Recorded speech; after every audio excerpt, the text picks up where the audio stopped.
And here we are for the follow-up to Mia Voss's consultancy. We're just missing Lee Rickler. My technical assistant needs a little bit of technical assistance tonight. That'll serve him right for running a Mac. Right, so we have a great show tonight, and we have a very packed panel. Taking it from my left to right, we have Jessica Gill. We have my friend Manny St. Victor. We have the delightful Mia Voss, the delectable Scott Scowcroft, hopefully Lee Rickler coming back any moment, and some boring old curmudgeon on the end. So where we're going tonight is really digging into a couple of things that really stood out from last week's, and I know one of the big things that people struggle with is the whole thing of how personal to be with a personal brand and how to balance what we want to do against what others want us to do and what's going to be successful for us. So we'll be diving into that later. But first, let's have our guests introduce themselves. Jessica. Hello, everybody. This is kind of a fun day for me, and the clouds are pretty high, so my video should be pretty good. And I am the founder of Infusion Principle, and I'm really excited to be here today. I love the idea of coming together and collaborating around ideas to help each other learn and grow and see everybody succeed. Excellent. Let's have our other lady first, Mia. Hey. Hi, Jess. It's good to see you, by the way, and everybody on the panel. Yay! It's a full house. So I am Mia Voss. I'm the host of the Mia Connect Power Chat, and let me just read it. Video brand host for hire. Boom. You like that? Throws down the mic. Yeah, excellent. It's good to be back. Manny, introduce yourself. Unmute and then do it.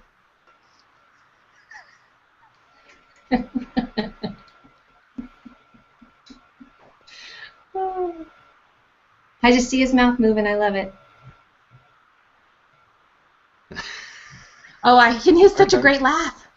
I know, I'm bummed out. Seem to have some kind of technical hitch there. Let's quickly go to Scott while I'll have a quick look at the settings.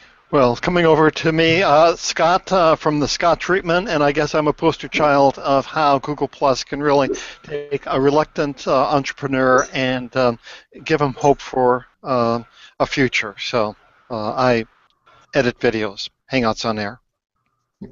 Excellent. I'm alive. Yes. Okay. I'm Manny St. Victor. I'm a reformed psychiatrist. I have joined the world of entrepreneurship and find that I enjoy modeling minds and modeling minds in real time, modeling the collective unconscious and helping people find how they can be themselves and find people who love them for being themselves and know who to ignore and not bother with ever again on the internet. Excellent. And Lee hasn't quite got back to us yet, so I shall channel. Oh, here he is, right back on cue. But otherwise, I would have channeled him. Evening, morning, whatever it is. There he is, Lee Rickler, point and stare. Introduce yourself, Lee. No. Okay. So let's start at the start, which is Mia. What did you take away from last week? How was it for you? Well, you know what was fun for me? Apparently people are calling me to talk about you on my phone right now. You know what's fun for me? I was checking out Twitch this week. So per your advice, really fun. You know, initially when you said that, I went over and looked at it and went, this is a bunch of teenagers, and which is okay, as we know. We might have offended some people last week. It is really interesting. I think it's going to be fun to take a look at that and see this whole new world, because I love Google Plus and I love Google Hangouts, but I think it's important for all of us as brands to think about getting out onto other platforms as well. I mean, it's where we started here, but then boomerang out to other platforms too. So I took a look at it, and Preston and I went over and connected with a couple people, and I have to tell you, I watched a couple of guys driving video cars, and I think I'm a little hooked. It's a fascinating channel, isn't it? And the numbers, the engagement levels there are just out of this world. And it brings us back down to earth and gives us a little humility on G+, where I think people have been getting carried away with, HOAs, we've invented video chat. I've been watching Twitch now for 4 years. This isn't something that's months old. This is something that's years down the line, and it gives you an idea where this can go. So, I checked it out. It was fun. I mean, it's definitely, you're right, it's a reality check because we get into this world of our numbers here on Google+, but when you look at the YouTube world, it really isn't that much. We have to balance it. People get discouraged when you see the views that are live during the show, and then you go look at your YouTube, and you're like, oh my gosh, it's small, but then we get a little, you're right, we get a little caught in our little bubble of how many people are watching this, but you're right, going over there, and it really was fun. We just went over there and watched this person, I can't remember his name, driving the car, and watched the engagement. So you have the same format of the guy driving the car, the chat's going through in there. So it was kind of fun to just pop in there as a woman and see what's going on, and I have some ideas for it. Yeah, excellent. Because, the big thing about Twitch is the budget's already there. The case has already been made. Businesses can see other big brands that are there and investing budget. So to get money for doing something right now, that's where the case has already been done. Yeah, go on, man. Now I've had I hang out with gamer geeks because I do software engineering, and a lot of my buddies have been living on there during this Hearthstone period of time, coming out of Blizzard. And one of the things that I think that Mia would bring as an advantage there is a lot of the people on there, no offense to anyone from on there watching, haven't necessarily thought through their game strategically from a marketer's point of view, from a polish, from a branding, from an archetypal thinking point of view. So you hit that kind of environment with that amount of audience, yet you already have your hooks right, your cadence right, and your signal right, and you're a whole different amplified weapon on there, I think. Yeah. That's cool. They know the niche, but they don't know the marketing. Yeah. Right. But the audience is there. Yeah, no, they're there, and when you hit that kind of environment with the right velocity, with the right archetypal subconscious signaling, you're talking about like magnetism on a level that like suddenly is like boom, and it groundswells. One of the main things that I know that you'll bring to the platform, and hopefully this is not too blue for anyone, and if it is, then adjust your lighting. But one of the things that the gamer girls are known for is what's called a cleavage shot, and it works on a certain low wattage brain. Again, anyone offended, call your therapist or call me. But you don't have to sink to that level. You're basically hitting them with a signal where they'll be like, "Wow, I'm enjoying this," and it's not because every time she leans over, I'm distracted. Thanks for bringing that up because I was worried about that. That's all I saw. You're hitting them with something that they're not expecting. They're gonna come in expecting someone who doesn't have like the laser-like precision of like signaling, and they'll come on and they'll be kind of wanting to troll, and you sweep them at the leg, and you've won an audience. Yeah, and this is it. There are a lot of gamer geeks on there, and there's a lot of girl gamer geeks out there who are, hey, I'm a girl geek, and that's what's cool about me. Which, you know what? If there were 2 or 3 of them, it would be. When it's all of them trying to play the same card, and all they've got to really get an audience is the cleavage shot, yeah, you're absolutely right. Their act isn't polished, and they haven't really thought about what they're trying to do long term. Whereas I know that where you're going long term is something that you have put some thought into. So I think it's not taking it. Say that again. A leader is a magnet. When you hit them, and you hit them with velocity, and you hit them strategically, it feels different. And people know when an alpha hits a room, it's not, it's like all of a sudden it goes. You'll see a transition from cleavage to higher quality content because there's a sense that something different has hit the atmosphere. And you hit it that hard, you hit it that fast, and they will start to mimic you, but you will be the one that creates the sous-song.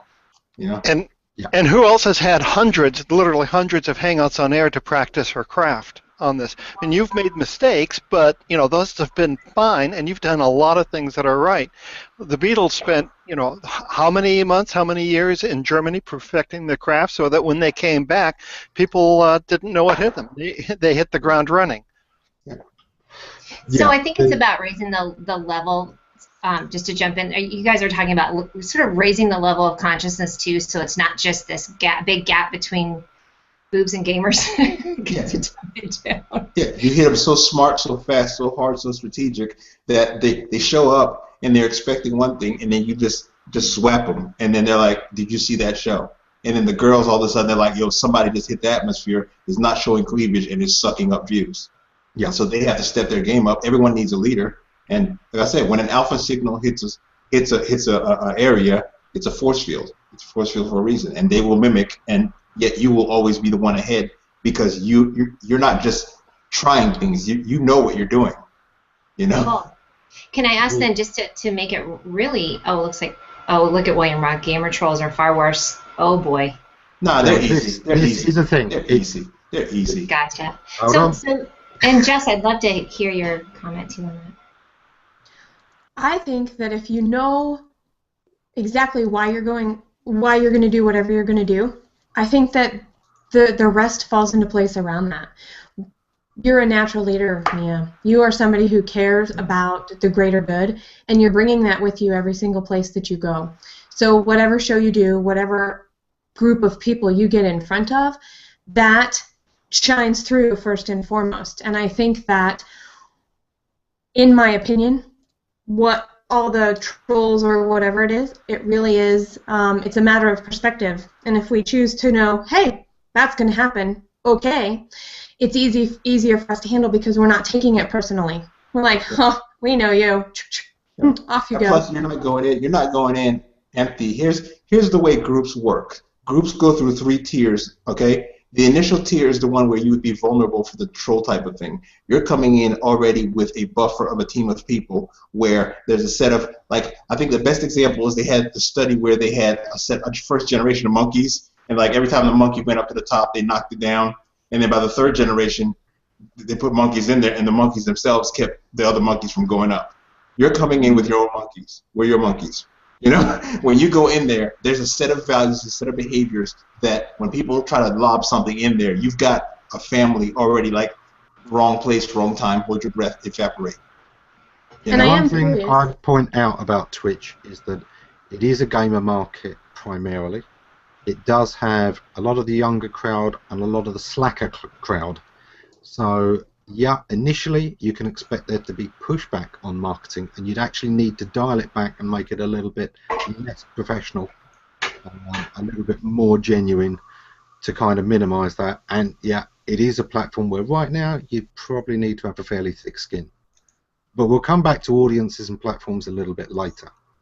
I think the first thing we really want to kind of dive into is the one that the audience, I think, still want the most guidance on generally, which is that whole personas, personalities, personal brand, and how it can fit into an audience. So that's kind of like the first rabbit hole I'd like to jump down. I don't know if any of you have particular points you'd like to start us off with. I say go archetypal and subconscious. That's the way I always go. People, if you watch the soap operas that your parents watch, the soap opera is at the exact same place that it was at when you left for college. It's the same story loop. We tend to want to see our character doing the thing that we expect them to do because that's the part of our stability. We invest part of who we are in seeing that person therapeutically do the thing. So what you want is you want to make sure that you know what archetype you are and what archetype you want to follow what hero's journey, so that people can be watching you, people can be cheering you on, people can feel as if you've helped them in their symbolic self-completion when you accomplish the things. It's vicarious goal satiation. So you're there for them. Now, what that brings with it is that the people who have a set of core values that are polar opposites to you hate to see you breathing. Okay? And then once you're aware of that, you actually enjoy your haters because you're like, hey, it tickles, doesn't it? Yeah, it tickles. I'm into self-expression, and you're into conformity. Every time I breathe, you have chest pain. You know, and There, you there just is there is a truth to the thing that, if you're not pissing somebody off, you haven't hit any niche. You haven't got a market if you haven't got a counter movement. If you're Right. if you're not getting pushback, you're bland. It's that simple. I always like to say, it's not a day that ends in Y I haven't pissed somebody off. Right. There you go, Manny likes that one.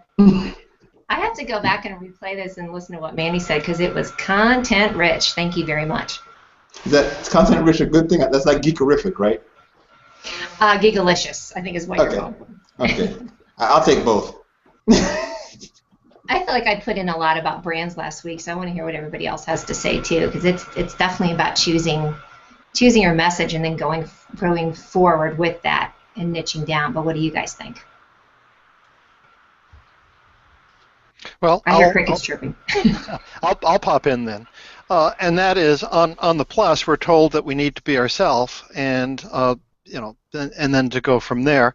And in the real world, there is decreasing tolerance for certain behaviors. I mean, you can think of politicians, and at one time, it was okay to have a personal life that was maybe a little unsavory, and then Gary Hart came along, and that changed the whole scene from there.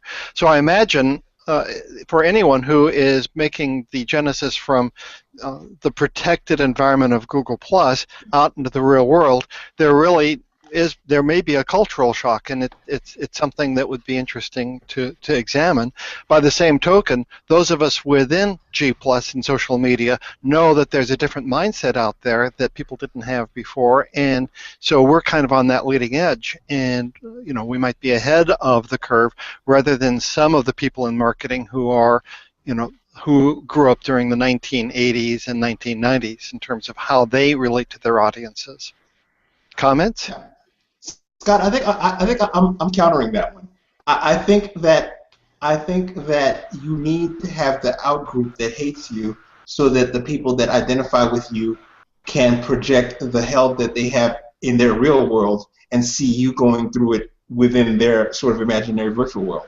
If my favorite color is purple and no one else around me likes purple, and I put my purple signal out there, there are a group of people from all over who are lonely, who like purple, who become that clear brand, I think that the differentiation now is where, you have to Lady Gaga, you have to Grateful Dead, you have to do the thing, and you have to find a company who respects that and will allow you, so that when you and I'm going to make another blue joke, when they find out that as Tiger Woods, you really are into the hole-in-one, when they find out who you really are, things don't fall apart, because everything shows up now, so if you have a temper, the temper has to be part of who you are. If you are promiscuous, you got to go with your branding where you're like, hey guys, if this comes out, it's part of what I do. I think people want that deeper, they want the Maleficent, they want the multidimensional good guy. And we do have different things that we show to different people at different times. And as long as those core values are the same across all of them, we have the ability to reach a different audience at the same level of connectedness. So maybe that means Mia Voss is the brand, and maybe that means the Mia Connect and your shows, they each have their own brand too. But that core of Mia, when somebody shows up, they know what they're going to get. They know your core values, and your message message changes, and you might adjust a little bit based off of that audience to be able to broadcast to whomever the audience is and really connect with them. And I think that is a skill not a lot of people have when we're talking about being able to connect with an audience, because what I hear Manny saying is, find that audience and get the people that really like you, so you know who hates you so you can go. And I'm saying, do that 360 degrees. Is that 10 groups? Is that 20 groups? Is that 30 groups? Because on the outside and on the inside, there's that ability to then transcend industry, to transcend audience, and really make a deep connection and support whomever wants to work with you. Yep. And if you look at what's the approach marketing that I don't see discussed much strategically, I hear relationship marketing and all the semantics, but what we're talking about really is what's called identity marketing. People subconsciously do similarity finding, and then once they found one that they have a similarity with, they do a rapid assessment of who is alpha, who is beta, and then subconsciously they start mimicking the things about you if they have high self-esteem that they perceive to be the things that made you alpha. That's how we work. And if they have low self-esteem, this is why you want to get rid of people in your circles with low self-esteem. The people with low self-esteem, they look for ways to bring you down. They aspire downwards. They look for what's wrong with you. They look for reasons that you should be the one pushed out instead of them. So limit your circles, find people who aspire upwards, and you guys rise together and create a clear signal that other people mimic. And I think that can also go with those lower self-esteem, because then you could get into that helping thing with them, and you're just bringing down the mentality of the whole thing of that everybody's kind of, you need help, or you know what I mean. They may not be cutting you down, but there's just this overall tone of kind of a woe is me. So you really, I think it is about elevation. Definitely, and Jess, you're spot on. So, thanks for that. That is how my brand is. It's definitely, it kind of starts with Mia Voss and the Mia Connect, and then just doing the brand host for hire. Now you guys saw the steady demand thing this week. I've actually been doing that for them, for about a month. I wanted to wait till they got the announcement out for that, but that's the kind of fun thing. You just take it's about tempering your voice for the different audiences. I mean, hopefully this is a good example, but I had the Friends Plus Me posting to LinkedIn from Google+. That's not really the audience, and that's okay. I wasn't feeling badly of like, oh gosh, I need to clean it up for LinkedIn. I just unhooked it to LinkedIn so I can say something different on LinkedIn. That's it. Yeah. After I saw Snoop on the Kid Awards, I was like, okay, I understand. That's a good, right. I think the big thing is always to understand what market you're trying to reach, what message is going to be effective for them, and what packaging is going to be effective for that message for them, and then provide that. Now, sometimes that is going to be you, and you can easily do that. Sometimes, obviously, it's an audience that you just don't connect with, and that may be where you are a host.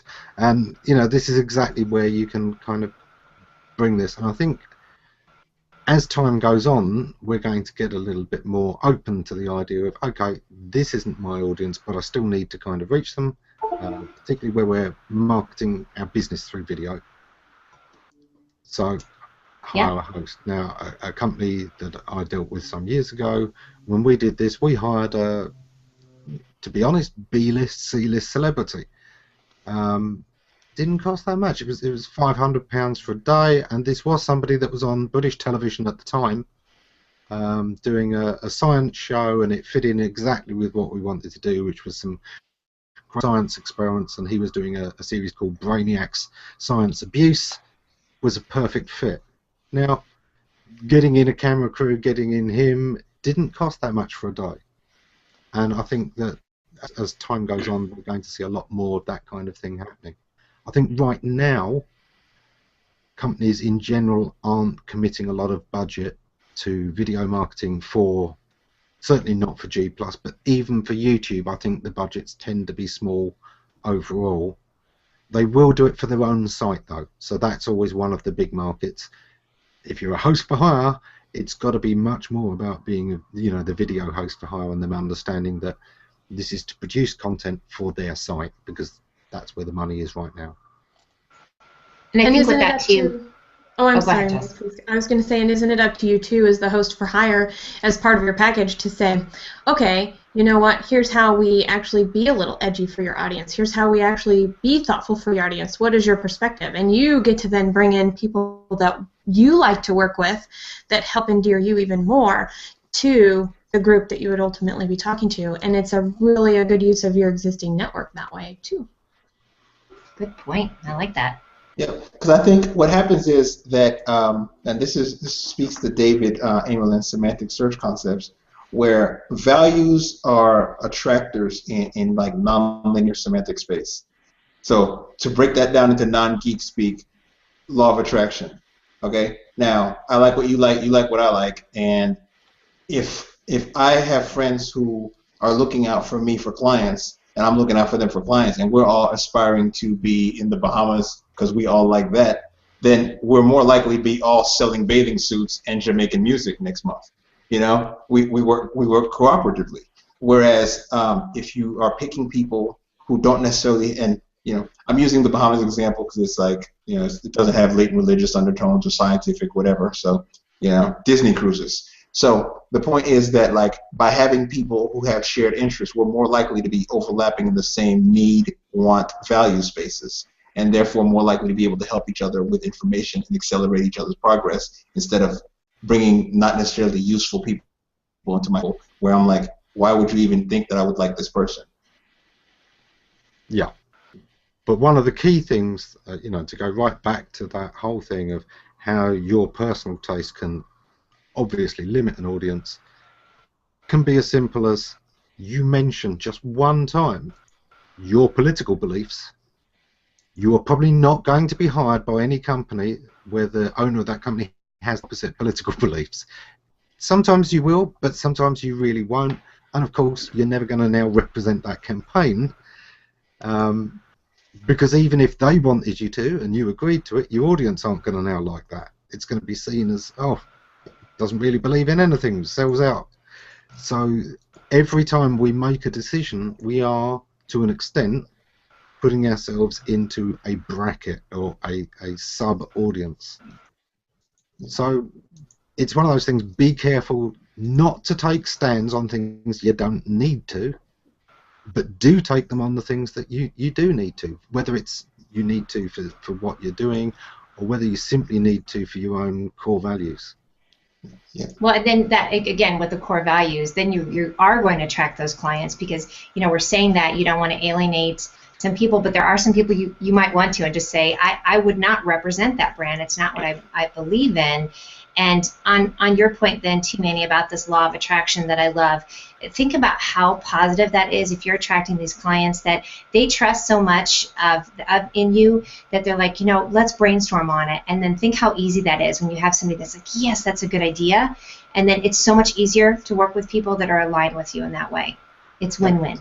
Win. Yep, absolutely. Yeah, There's a term for that I learned this weekend from a great group of people, Winfinity. I'm writing that down. I know, it's awesome, right? You're going to hear me say that more. Winfinity. And I just wrote hashtag. Saying it too. Hashtag Winfinity. Hashtag Winfinity. I see Winfinite repetition in my near future. Winfinite recursion. Now, one example of what has changed that we as smaller businesses can use to our advantage, and once again, I'm going to dance the political thing again, is a mistake that we saw happen was with the Romney campaign because they were using the old school. There was a time when before you hit Florida, you could go ahead and get your orange tan on, and you could subconsciously look more similar than the people in Florida. And then when you were with the people that did believe that there was 47% of the population that was mooching, you could say that and be okay, and each group would have a residence. But now you have to start dealing more in honest signaling and abstractions that you truly mean. Like Ammon said, when you take a stand on something, it's going to show up in other places where you have to decide whether you want that group or don't want that group and whether you're lying to that group or not. You know, people don't like multiple signals like that. And your fans follow you everywhere. They're going to follow you into the fire, and then they get to the fire, and now you're the opposite person. Is like, yeah, the big thing. A lot of people talk about authenticity and you know, that genuine nature. The thing is, you can be manipulated. People can act. You know, there are this whole career of people called actors who are very convincing at what they do, and there are a lot of people in various walks of life who play a part, and that's okay. But the important part is consistency, and a lot of the time when people moan about authenticity, what they're really talking about is, I just spotted a lack of continuity. I spotted a lack of consistency. This message has changed. This isn't what I was expecting. And that's kind of where we, when you build an audience and you've built that upon their belief that you support their principles because you've said you do. You have signed a contract with those people to keep those beliefs going. Or if things change, because things do change in life, if you change your beliefs in that, I think you owe it to them to explain why. And, you know, take the time, make the time to explain this has changed and here's why. And I know some of you won't like that I am now no longer supporting this, but I've got to be honest with you, and there's an awful lot that will respect that honesty, whether or not they now support the new beliefs. They will still support your honesty. It might be tough that first time when you do that. Sorry, I did jump in there. It might be tough that first time you do that, but Eamon, that's a great point, is that then they're expecting it, that it's okay. And don't you think that frees all of us up to take in new information, because other people shift and change as well? So why shouldn't you just say, you know, I'm really not down with that as much, or and even more on a more positive note, I'm more into this now. And then people are expecting that it's okay, and that also gives them permission to say, I'm okay with changing my mind and finding a new belief. Look at Manny. Yeah. That's what I was about to say. I was about to say, like, you have someone like Miley Cyrus. Like, they wanted to block her at 12, and she's like, I'm actually a grown-up now. You know? And right. Beyond that, it gives her a chance to ask girls who are growing up in this current time, how about next time they tell you what you could wear on your backside, you tell them pick a cheek. And, you know, she goes over the top, but she goes over the top, and it's like, watch these adults. You know you're getting the same thing at home, aren't you? Yeah. Use the same response. It works. It bubbles there, too. So I think it gives people permission to see that the person who was where they were is taking the next part of the journey. And it gives them the strength to try it as well. Yeah. Okay, I'm going to slowly transition this now and get to the other side of this, which is the audience side. Not just, you know, what the message that we're giving is one half of it, but let's face it, the whole point is what they're hearing, what they're taking in, and whether they're the right audience for us in the first place. So let's move towards that. Now, earlier we were talking about Twitch, and obviously the audience was a key part of that. And Mia, I know you had a question on that. You something you wanted to clarify. So. Well, no, you know, we talked about. I'd love to hear more on what exactly you guys think I should be doing on Twitch, because I'll be honest with you, a part of me, and I get so inspired by a lot of information ideas that people gave to me. Part of me really was excited to say I should just kind of have fun and start a driving show. To be honest, I think that would be an absolute hoot to maybe even and start it with that too, just as an aside now. I don't, but I love to drive like a mofo. So let me get you on Need for Speed. If I get you on Need for Speed, I'll have you in a Bugatti racing around the virtual world. Huh? Is mofo a swear word? Because I just thought it was kind of fun. Depends on what language. It's also a soup, I believe. Okay, I didn't know that. But what do you guys think of that? I mean, I don't mean to detract with that idea, but I love the idea, again, with this elevation, instead of it being somebody gaming or driving that is either all guy or all boobs, it can be something in between where it's a woman who loves, I love motorcycles, I have a motorcycle license, it would be fun to do that too. You know, I've done the shows from the cars and so forth. Why not take it to that whole thing? I've been watching this new show coming up on Esquire TV that's these guys that help people choose the right car, and it's the guy that used to write for Seinfeld. So I'd love to see women more integrated into that world too. That's just me. So be Mia. So okay, be Mia on there, and what I think will happen is that this goes back to what we just discussed. If you go on there and you just do you, people will at first they'll be like, well, that's not gaming.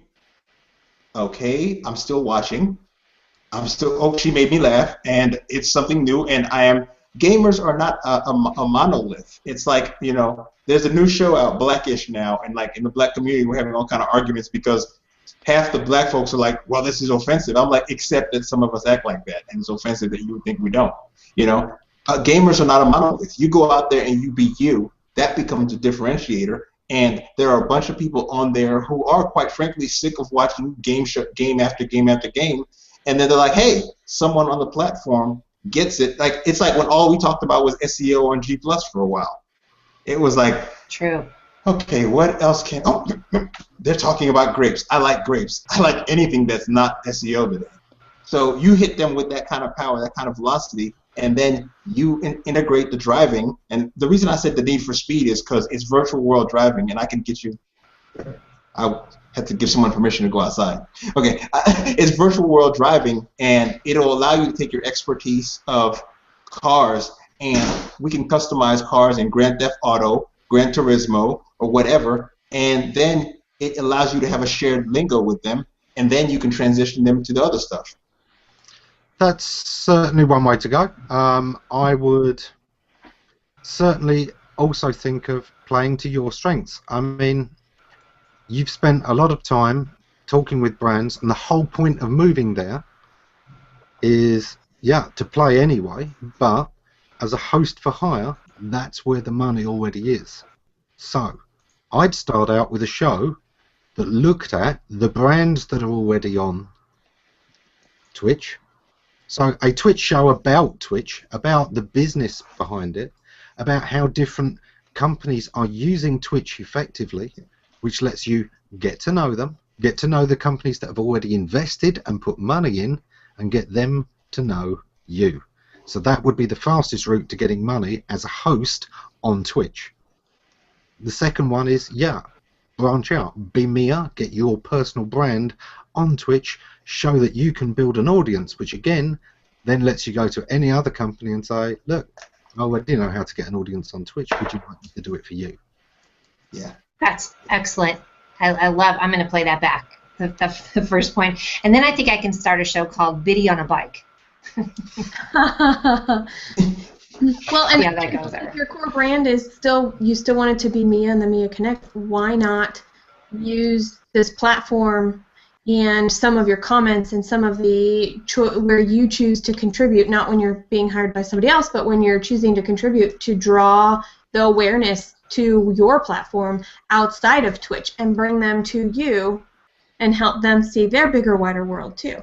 Yep. Totally. And Ammonize, you're right, though. I don't think anybody's had that conversation on Twitch about Twitch, but making it fun and kind of bringing the attention to how powerful it is. I think a lot of them probably get, if they're not in the gaming world, there's a little bit of shaming on the outside of it, like, oh, it's just, and they relegate it to, it's just about gamers. But giving them a voice as a powerful platform and saying, hey, guys, we see you, besides the people that are just in Twitch. Yeah. Do you know what else is missing there? They've got this huge, huge market for role-playing games. And all of the companies talking about the games talk about the technology of the games. Oh, and you can click this and it does this animation and it does this effect and oh, this one's a new power that's stronger than the power before. Almost nobody's talking about the role-playing. And these role-players are as enthusiastic about playing their characters as any amateur dramatic group out there. Yeah. Doing a show about better characterizations, acting tips, how to develop characters would identity in games be successful, and it's got a ready audience already there. Yeah, and a lot of the guys are, and this is going back to the phrase that we use a lot in Ericksonian like psychology. People create their in-game characters as part of symbolic self-completion. So you go in there, you start talking to them about what it is they're trying to accomplish with their characters, and all of a sudden you're all Rorschach on them, and they're like, yo, what? And they'll be watching out of sheer curiosity. There's no interest more powerful than self-interest. Yeah. So you go out there, you start telling them why they're playing the role-playing games. If you need, I've got like a huge network of RPG, gamer, developer, virtual world, immersive 3D people we can pull in that could take you basically through all the expertise, because I've done a lot of game campaigns. So we bring in some folks and we'll have you like knowing the games from the inside, knowing how the MMO engines work, knowing how the scoring systems work, knowing who's working what, and you can basically cater to that audience as an insider that happens to know marketing as well. Yeah. And can I just throw something out there? Being a woman, knowing that there's power in the feminine, and to just totally off.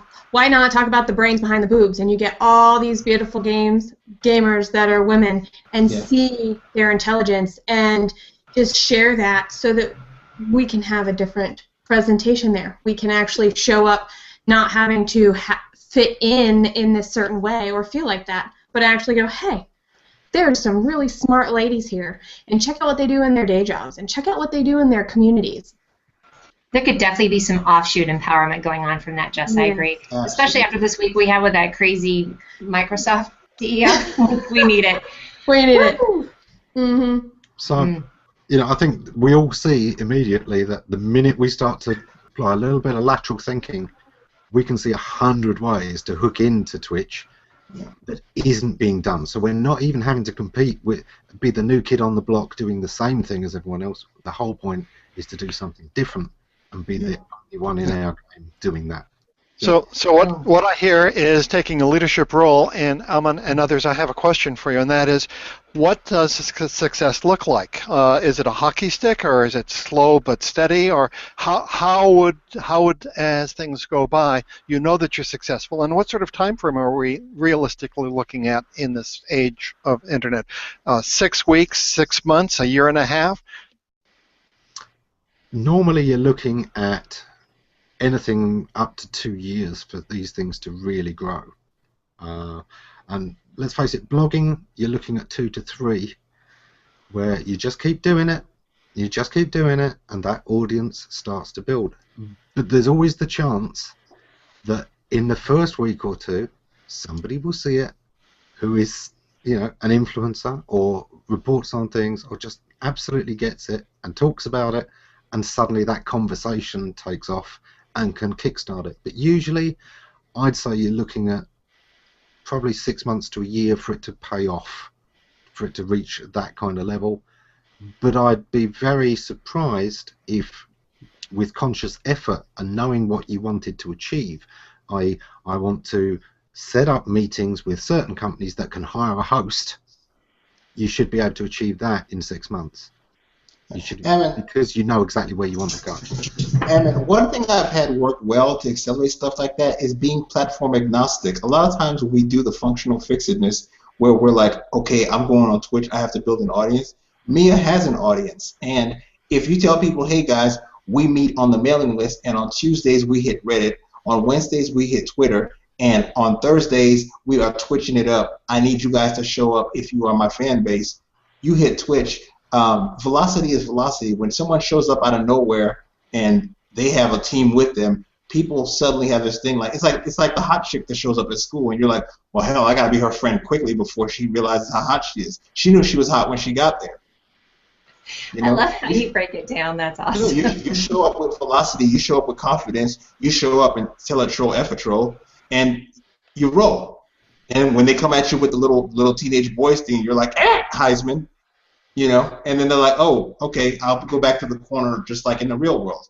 We are the real world, and if we start hitting these platforms with the kind of group dynamics and nonlinear velocity and impact that we know we can as business people, as people who can call up David Amerlin, as people who can semantically map something, as people who can go to Huffington Post and have them show up, as someone who can mention on Forbes. We're not children. We can't be bullied by children. We hit the platform like grown-ups. We know we hit Reddit, we coordinate on Reddit, we get everyone on Reddit ready, and everyone knows on Reddit that the first person's vote takes 100 votes within a couple of seconds to push down. So you coordinate on Reddit, you get a groundswell on Reddit, you have your Reddit, hit your Twitch, you have people coordinated. You have a mailing list, and you tell people, as part of the team, I need you here on Wednesdays, here on Thursdays, here on Fridays. It's what we do as a family. And you hit the platform, you explode the platform, and we dominate it. I mean, that's how you do it. Yeah. Christine brought this comment to us a while back. The sky's the limit for you, Mia Voss. I've always been incredibly impressed with your interviews, your style, and your wit. And this is it. You have got this audience. You have got people. Do you know what? If on G+, you told people, I am now moving my show to Twitch. Here's where it will be. I will provide you a link. Instead of a HOA link, it will be a link to Twitch. Come and watch. Most of them would go. Now, not all of them, but most of them. And why not? The ones that matter. Some of them realise as well that this is a chance to make Twitch users aware of G+ and get some cross-pollination going. Yeah, I think even more people might jump on board with that. So I think so too. And can I just say thank you to Christine, who knows me because she's worked closely with me. So when it's somebody that's close to you, that's seeing you, warts and all, and saying that, then it's good. It's done. Thank you, sweetie, for that. And I love platform agnostic. I also love the idea. I was gonna bring this up of and Preston. And I'm sorry, that's my beagle who's decided to just start making a racket over here. I love the idea. Preston came up with this of bringing someone from Twitch who is kind of a big gamer over to do a show on Google Plus. Now talk about cross-pollinating and have them come over, so it's not just us going to them, but them coming to the Google Plus world, see what's already created over here, and then there's not too much of a a chasm between the two. Yeah. Yeah. I think you want to underscore that you're not coming to Twitch to see Twitch. You're coming to Twitch to see Mia. If I'm in New York, if you love me, come to New York. I don't care if you got to swim, teleport, or bike here. Be here. If I'm on Twitch tonight and and you claim you love me and I'm sitting here and I'm tapping, is this thing on? I've been abandoned, and that's betrayal. That's not how community works. If I'm at Burger King, my boys show up at Burger King. That's what fan bases are supposed to do. That's their responsibility. That's the reciprocity in the relationship. I have a new hashtag, BYOHA. Bring yo happy, fill in the mofos.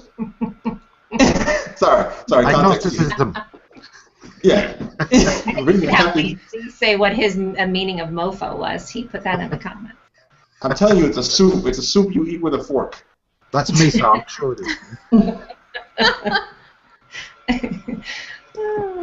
I love it.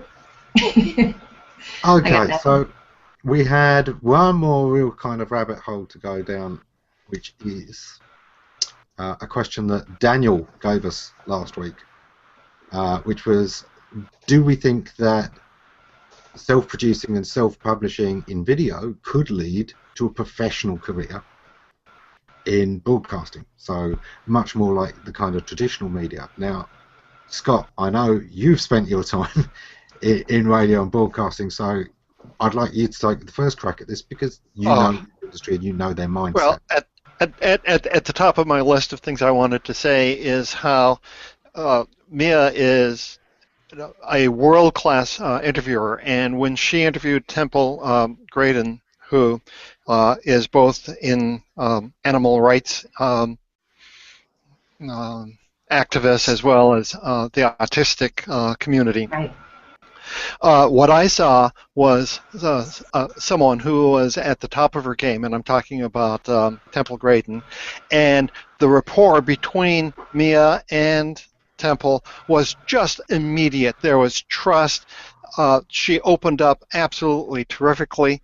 Mainstream media, when you know the inside story of a newscast, you know they always get it wrong, and people just don't trust mainstream media.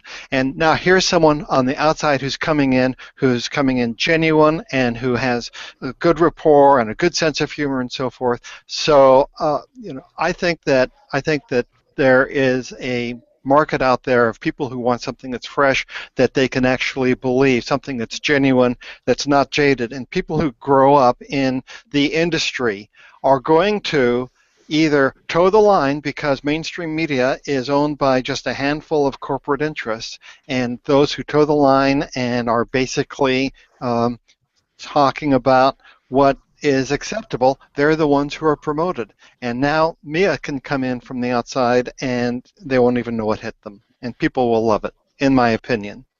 Can I just add to that comment about that interview? That was my first one that I'd done. I've had 2 or 3 now that I got really starstruck with, and I will say that Temple Grayson is just on my bucket list because I've been following her for 15 years. So on a really core level, I was surprised I could pull that off because I was so in awe of her. So I would really encourage a lot of people, if there's somebody that you absolutely love, just go give it a try and just reach out to them and say, can I interview you? And just on a personal level, it's so gratifying to speak to someone. For me, I got to talk to her face to face, but to speak to someone and say, you've changed my life, you've shaped my life. And I would say you did it at a professional level, second to none, as professional as anyone on 60 Minutes would. It was definitely inside. I love this woman. So, and Greg was doing the same thing, just so you guys know. He was on the other side of the camera, just losing it. So it was really fun to see. He loved her. So we'll put a link in the comments after to the show so that people can see what we're talking about. Yeah, absolutely.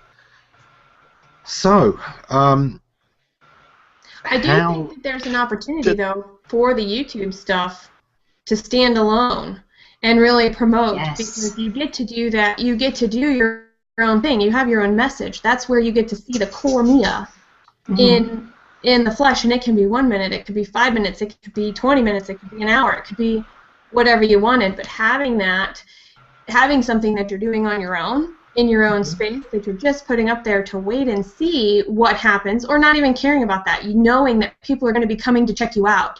So the purpose is not the check, it's the, I'm going to check you out and get to know you and see you in some common place with all the different pieces in all the different platforms that you're on, to show how versed you are and to make that connection and go, oh yeah, she can just walk in here and do that. She's got that. Excellent point, Jess, because it's the two sides of the equation. You've got the quality programming on the one side and the distribution on the other side, and there's an equal sign between, or whatever sign you want to have. But the fact of the matter is that we now have both sides of the equation. We can create the content, and then with YouTube, there's the distribution that people can come to, and it is not mediated by mainstream media. That's right. And Scott, I mean, you're the king of it, ruling it, and yet never forget that. I think a lot of people, especially starting out with Hangouts, think it's all got to be front end with this event.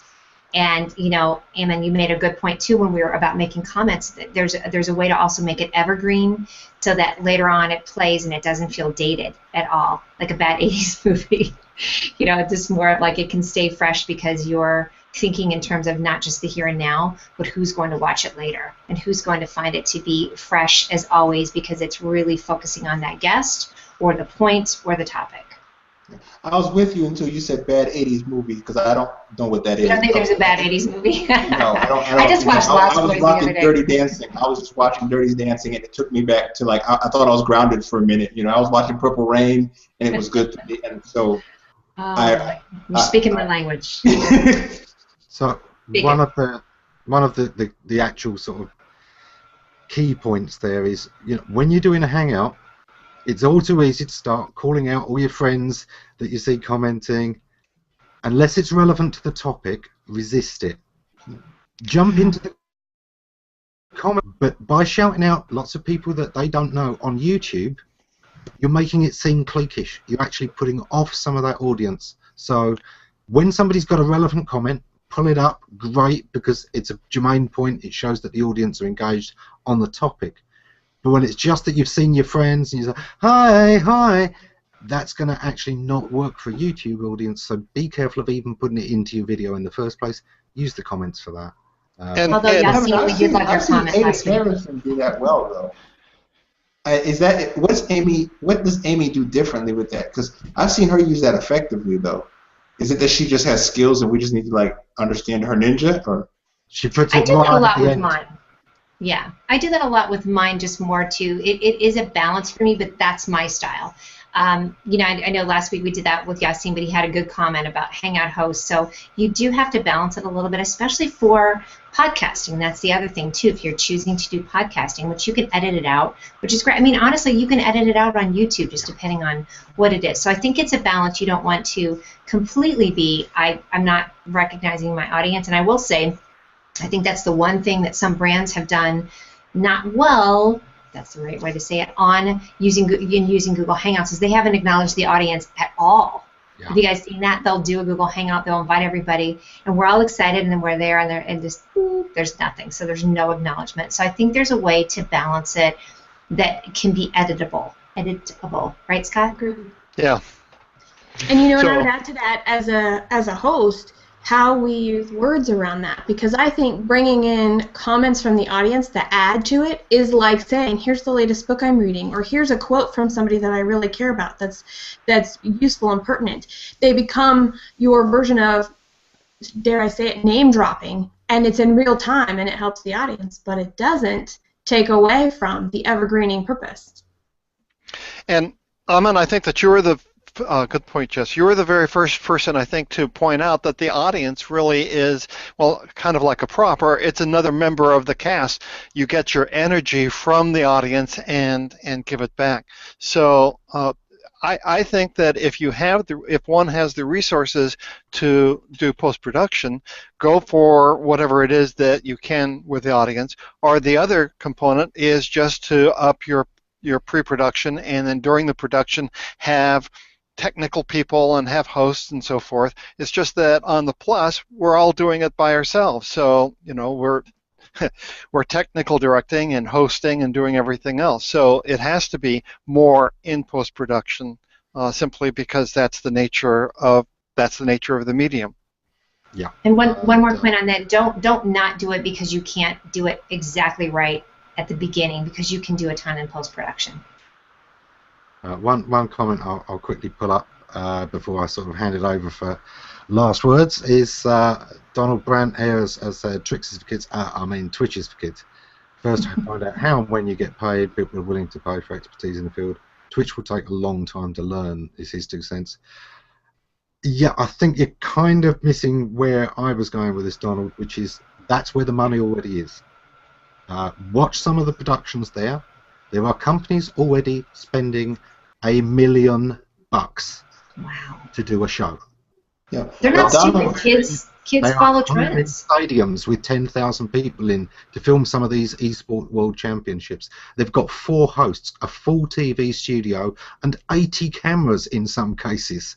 So, they are not scared of throwing money. Now, by all means, Donald, if you would rather be on G+, where people struggle to spend $500 on a show, then maybe you're the one that's missing the audience in this case. But Craig, it's all about where you want to reach and which end. Because we're talking about being a host for hire, what we're looking at is the production companies, not the kids. I.e., this is where people are spending money to produce the shows. Now, if we were selling products and we were saying, right, kids aren't in our audience because, all right, I manufacture furniture, but I don't manufacture telly cases, gaming cases, furniture that holds CDs, DVDs, or anything that kids are going to want. I don't do beds. I don't do any of that stuff. I do something really boring that's only got a 30 to 40-year-old age bracket, and I don't care that some of those are gamers. Yeah, Twitch wouldn't be for you. Yeah, Ammon, and I actually called you Craig because I went into personality identity mode. That was bizarre. I was like, but Craig. So what we're getting from Donald is what comes across to me as an ESTJ signal in MBTI. The S being the sensing implementation, the past history of performance. The J being high need for cognitive closure, and the T being the model-based decision making. So what he's saying is, what in the past has worked? Why are we jumping into something that feels somewhat abstract? Now, the solution to signal to someone like that is basically what you just did, and I thought that was kind of a beautiful execution.